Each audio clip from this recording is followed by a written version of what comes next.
भइल बिया है जन जहिया से बन टेंशन में रहत तहिया से।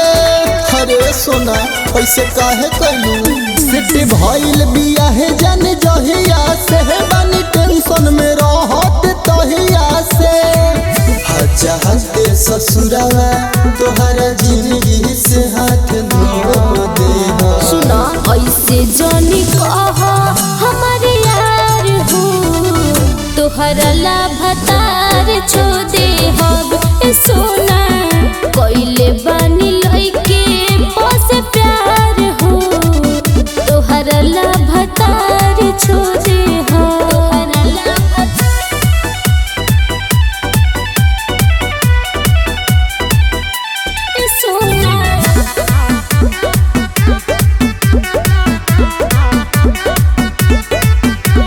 शादी से होखे से पहले कहनी ओही घरी हो के बहाना महना कद बोल अब का करी हो। अरे बोला रे पगली का करी तू टेंशन कइल छोड़ द जबले हम जियब जानू हो तोहसे ज्यादा तोहरे टेंशन हमरा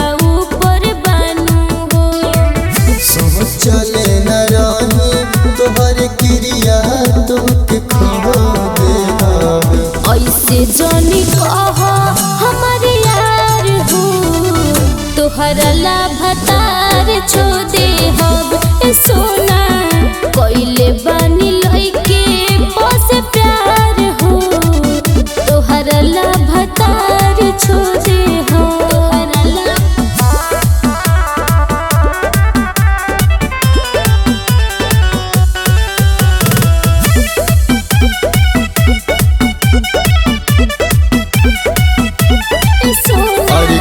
के महुरवा तहरे भीड़ कहरे मन मर जाई हो। अखिया के सोझा राजीव गौतम से नुरा डाल ले जाई हो। एकदम दिल दुखा के रख देली भला ही जिंदगी चल जाए बाकी तोहके ना भुलाइब जब कहबरी से रोशन ससुरा छोड़ी के नहीं हरे याद जब जब अइबू तो बिकसवे लेखा रोले हवे।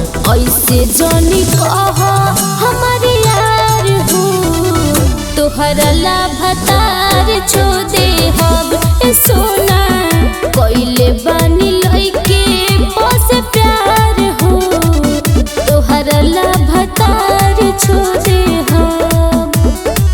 तब बियाहे काहे करत ताड़ू।